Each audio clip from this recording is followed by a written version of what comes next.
విద్యార్థులకు 7వ తరగతి విద్యార్థులకు నిన్న రుద్రమదేవి పాఠం చెప్పుకున్నాము. వీధి నాటకాలు ఆడుతున్నటువంటి ఇరువురు భార్యాభర్తల యొక్క సంభాషణ విని ఆ యొక్క సంభాషణలో తలదూచి అసలు విషయం ఎందుకు వచ్చింది, ఇంత రౌద్రానికి గురి కావడానికి కారణం ఏంటని తెలుసుకున్నటువంటి రుద్రమదేవి ఆ విషయాన్ని పరిష్కరించింది. నట శిఖామణి అయినటువంటి యొక్క వీధి నాటకాలు ఆడుతున్నటువంటి నట శిఖామణి కుటుంబాన్ని వీధిలో పాలు చేయబాకు అని చెప్పేసి హెచ్చరించి వెళ్ళిపోయింది అక్కడి నుంచి. ఇట్లాంటి సంఘటనల్ని ఆమె అనేకం చూసి వాళ్ళ పరిష్కరించి ప్రజల్ని ఎంతో కన్నబిడ్డల్లాగా చూసుకొని వాళ్ళ యొక్క ప్రజల యొక్క ఇబ్బందులనే కాకుండా ఇటువంటి కుటుంబాల్లో వచ్చేటువంటి లోటుపాట్లన్నీ కూడా పరిష్కరించడానికి సాక్ష్యంగా నిలుస్తాయి. ఇవన్నీ కూడా సాక్ష్యాలుగా నిలుస్తాయి. గణపతి దేవుడు చాలా శక్తి సంపన్నుడు. ఆయన రాజ్యపాలన చేసిన తర్వాతి కాలంలో సామంతులు అణిగిబణిగి ఉన్నారు. రాజ్యానికి శత్రుభయం అనేది లేకుండా స్థిరమైన పాలన చేశాడు. సామంతులు అణిగిమణిగి ఉన్నప్పుడు రాజుకి భయం ఉండదు. అతని కింద ఉన్నటువంటి సామంతులు ఆయన చెప్పినట్లుగా విని పన్నులు వసూలు చేయడమే కాకుండా ఇతర చుట్టుపక్కల ఉన్నటువంటి రాజ్యాలని సుస్థిరమైనటువంటి పరిపాలనలో దక్షత కలిగినటువంటి సామంతుల్ని ఏర్పాటు చేసుకున్నాడు. వారి వల్ల ఎటువంటి ఇబ్బందులు కూడా గణపతి దేనికి కలగలేదు. ఆ విధమైనటువంటి పరిపాలనలో శత్రు రాజులు కూడా ఆయన మీద దండెత్తి రావటం కానివ్వండి, ఇంకెటువంటి కారణాలు కూడా తెలపకుండా అణిగిమణిగి ఉండటం జరిగింది. అతడంటే ప్రజలకు అభిమానం, ఎంతో గౌరవం, ఎంతో భక్తి భావం కూడా, భయము భక్తి కూడా కలిగి ఉన్నాయి.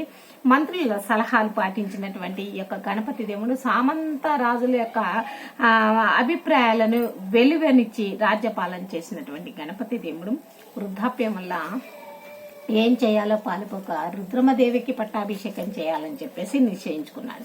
ఒక స్త్రీని రాజుగా పట్టాభిషేకం చేసి పరిపాలనలోకి తీసుకొస్తే ఈ ప్రజలు సరి అయినటువంటి పాలనగా ఉంటుందా లేదా అనేటువంటి విషయంలో రాబోయే పరిణామాలు ఎటువంటి దారి తీస్తాయో అనేటువంటి ఆలోచన కూడా గణపతి దేవుడుకున్నది. ఆ ఆలోచనలో మంత్రుల యొక్క సలహాలని అభిప్రాయాలను కూడా తీసుకోవడం జరిగింది. ఎవరు? ఈ యొక్క గణపతి దేవుడు. ఎందుకంటే రుద్రమదేవి స్త్రీ కదా. ఇప్పటి వరకు గణపతి దేవుని యొక్క పాలన అద్భుతమైనటువంటి పరిపాలన దక్షతతోటి వెలుగొందింది. ఇప్పుడు ఒక స్త్రీ రాజ్య పరిపాలనలోకి వస్తుందంటే మిగతా సామంత రాజులు మగవాళ్లు కాబట్టి కించపరుస్తారేమో, హేళన చేస్తారేమో, రాజ్య పరిపాలన సుస్థిరతను తగ్గించబడుతుందేమో, ప్రజలు ఎదురు తిరుగుతారేమో, ఇటువంటి నానా రకాల ఆలోచనతోటి రుద్రమదేవిని అధికారంలోకి తీసుకురావాలని యువరాణిగా రాజ్యాధికారాన్ని రుద్రమదేవి కట్టబెట్టాలని చెప్పేసి తన దగ్గర పనిచేస్తున్నటువంటి సామంతరాజులే కావచ్చు, మంత్రులే కావచ్చు, వారి యొక్క సలహాలని అడిగి తీసుకున్నారు. వారి యొక్క అభిప్రాయాలను తీసుకున్నారు. రుద్రుని పట్టాభిషేకం తర్వాత పరిస్థితి ఏ విధంగా ఉంటుంది ప్రశ్నించాడు గణపతి దేవుడు. అక్కడ ఉన్నటువంటి ఒక దర్బార్ను ఏర్పాటు చేసుకుని సామంతరాజులను పిలిపించి, మహామంత్రులను పిలిపించి వారి యొక్క అభిప్రాయాలను తెలుసుకోవడం కోసం ఆ దర్బారులో గణపతి దేవుడుకు ప్రశ్నించాడు. ఎవరిని? ఈ యొక్క రాజులని. రుద్రమదేవి పరిపాలనలోకి రుద్రుని పట్టాభిషేకం తర్వాత పరిస్థితి ఏ విధంగా ఉంటుందని ప్రశ్న చేశాడు. అప్పుడు వారేమన్నారు?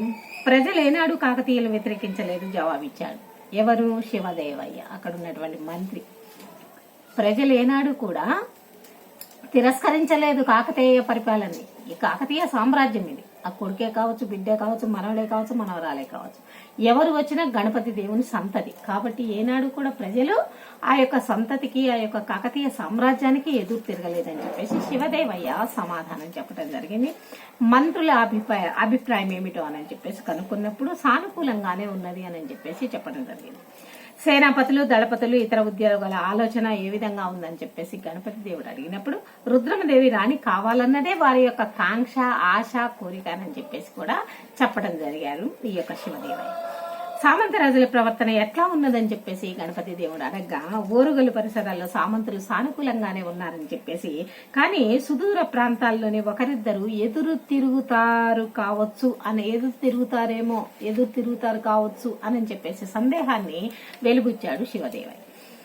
ఇరుగు పొరుగు రాజులు అంటే వారిలో కూడా వ్యతిరేకించేవారు కొందరున్నారు. ఇరుగు పొరుగు రాజులు అంటే మన దగ్గర సామంతులుగా వ్యవహరించబడినటువంటి సామంత రాజులు, వారు కూడా మన మీద దండెత్తేటువంటి అవకాశాన్ని వారి చేతికి వారి యొక్క మనసులో అభిప్రాయం ఆ విధంగా ఉన్నదా అని చెప్పేసి గణపతి దేవుడు కొందరు అన్నప్పుడు కొందరు చుట్టుపక్కల సామంత రాజులు కొందరు ఉన్నారు. కారణం ఏమై ఉంటుంది అంటే రాణి రుద్రమదేవిని పరిపాలనలోకి పట్టాభిషేకం చేశాడనా, ఆ పరిపాలనని అధికారాన్ని తమ హస్తగతం చేస్తున్నాడనా, లేకపోతే మన మీద ఉన్నటువంటి గణపతి దేవుని యొక్క పరిపాలనలో లోటుపాట్లు ఏమైనా ఉన్నాయా అనేటువంటి సందేహం గణపతి దేవునికి వచ్చింది.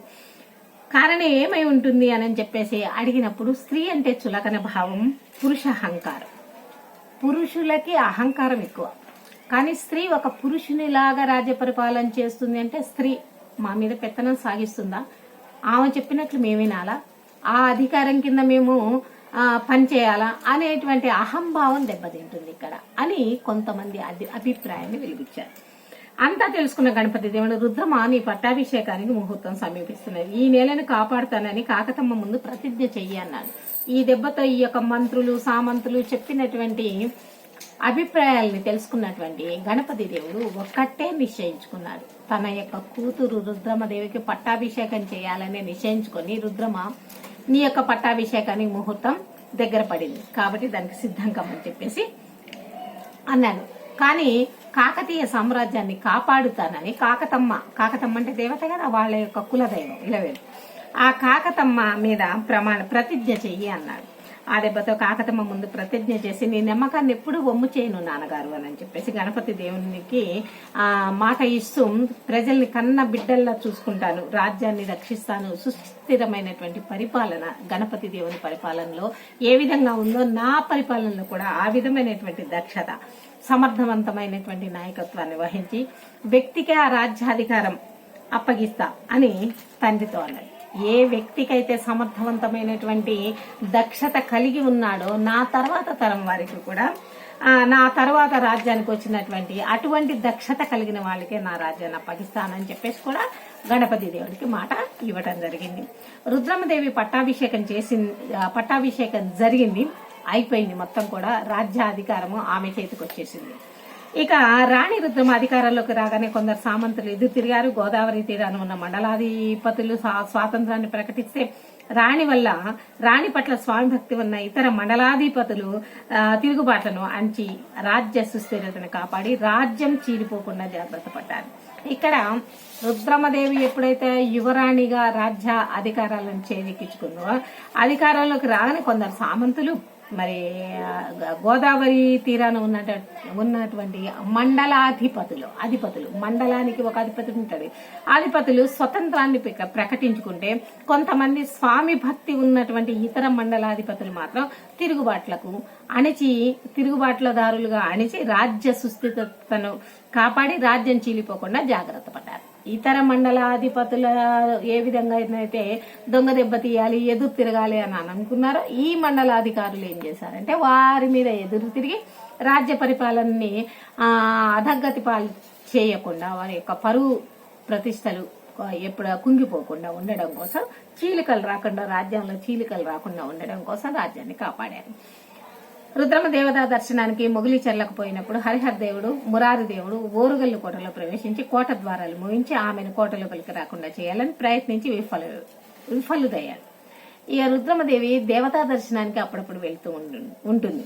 అది ఎక్కడంటే మొగిలిచెర్లలో ఉన్నటువంటి దేవత గణపతి దేవుడు కట్టించినటువంటి మొగిలిచెర్ల.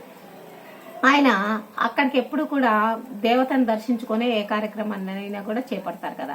అక్కడ హరిహర దేవుడు, మురారి దేవుడు వీరిద్దరు కూడా ఓరుగల్లు కోటల్లో ప్రవేశించి, అంటే ఈవిడ దేవదర్శనానికి మొగిలిచెర్ల వెళ్తే ఇదే అదునుగా అనుకొని ఈ హరిహర దేవుడును ఈ యొక్క మురారి దేవుడు ఇద్దరు కూడా కోటలోకి ప్రవేశించారు.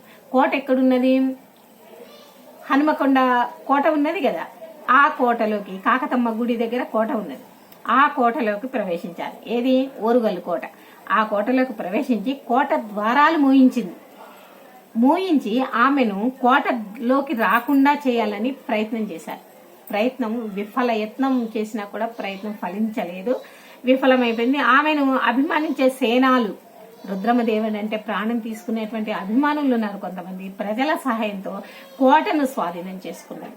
కోటను ఇతర రాజులు స్వాధీనం చేసుకుంటే కట్టుబట్టలతో బయటకు వెళ్ళిపోవాలి కదా. కోటలో ఉన్న ప్రతి ఒక్క సామాను ఆ అధికారం అంటే ఎవరైతే స్వాధీనం చేసుకున్నారో వాళ్ళకే ఉంటుంది. ఆ విధంగా చేయాలని రుద్రమదేవిని కోట ద్వారం, ఈవిడేమో మొగిలిచెర్ల దేవతానుగ్రహం కోసం వెళ్ళింది. తిరిగి వచ్చేసరికి కోటలోకి తిరిగినటువంటి ఈ యొక్క మురారి దేవుడు, నరహర దేవుడు కోట ద్వారాలు మూయించారు. ఎంత మూయించినా కూడా విఫల యత్నం అయిపోయారు, విజయం సాధించలేదు వారు. ఆ తర్వాత ప్రజలు, అభిమానులు ఆమెకు సహకరించి కోటను స్వాధీనం చేసుకున్నది. దేవగిరి రాజ్యం యాదవుల రాజ్యం, అది కాకతీయుల సామ్రాజ్యానికి ఆనుకొని పశ్చిమ దేశంలో ఉన్నది. దేవగిరి రాజు ఓరుగల్లు మీదకి దండయాత్రకు వచ్చాడు. ఆ సమయంలో ఆమె దేవతా దర్శనానికి వెళ్ళింది. ఆమెకు దండయాత్ర వార్త తెలిసింది. దేవగిరి రాజు ఓరుగల్లు చేరకముందే కోటలో ప్రవేశించి కోట తలుపులు మూయించింది. దేవగిరి రాజు ఓరుగల్లు చేరకముందే కోటలో ప్రవేశించి కోట తలుపులు మూయించింది. దేవగిరి సేనలు ఓరుగల్లు కోటను 15 రోజులు ముట్టడి చేశాయి. అంతకు ముందే జాగ్రత్త పడ్డ రాణి కోటలో ఆహార పదార్థాలు, ఆయుధాలు, మంచినీటి వసతి, సైన్యాన్ని కల్పించింది. దేవగిరి సైన్యం ఏనుగులు కోట తలుపులను బద్దలు కొట్టలేకపోయినాయి. బురుజులపై నుండి, కోట గోడలపై నుండి వచ్చే బాణాలకు, ఇనుపగుండ్లకు, రాళ్లకు వదాతి సేన బాగా దెబ్బతిన్నది. మహాదేవరాజు చేసేది లేక ముట్టడి ఆపి దేవగిరి మార్గం పట్టాడు. ఇక్కడ యాదవరాజు ఉన్నాడు. ఆయన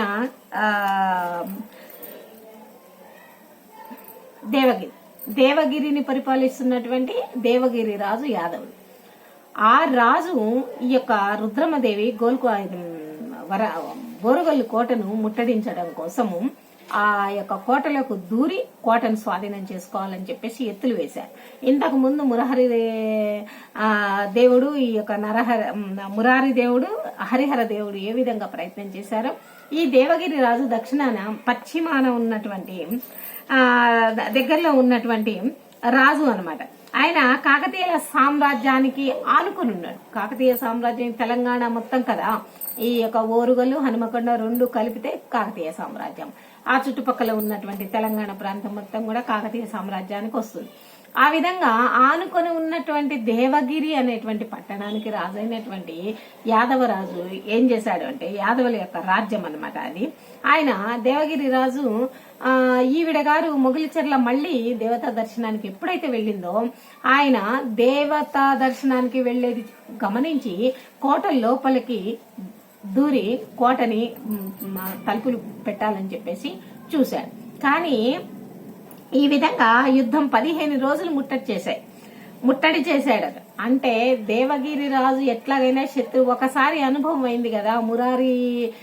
హరిహర దేవుడు, మురారి దేవుడు ఈ యొక్క కోటలో ప్రవేశించినప్పుడు మరల ఎవరైనా ఆ విధంగా ప్రవేశిస్తారని చెప్పేసి ఈవిడ లోపల ఉన్నటువంటి సిబ్బందికి మొత్తం కూడా, అంటే తమ యొక్క సైన్యానికి అయితేంది, అంతఃపురంలోనైతేంది, తమ యొక్క వంశస్థులైతేంది, అందరికి కూడా కోటలో ఉన్న ప్రతి ఒక్కరికి కూడా తినుబండారాలు అయితేంది ఉండటానికి ఆ యొక్క ద్వారాలన్నీ కూడా మూయించి క్షేమంగా, స్థైర్యంగా, ధైర్యంగా ఉండమని చెప్పేసి వారికి అన్ని కూడా సమకూర్చి ఈమె దేవత అనుగ్రహం కోసం వెళ్ళింది, దేవదర్శనానికి వెళ్ళింది.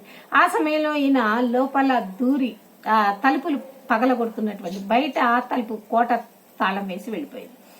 ఎప్పుడైతే వెళ్లిపోయిందో ఇదే అదనంగా భావించుకున్నటువంటి దేవరాజు, ఈ యొక్క దేవగిరి రాజు తలుపులు బ్రద్దలు కొట్టినా కూడా ఆ తలుపులు పగలలేదు.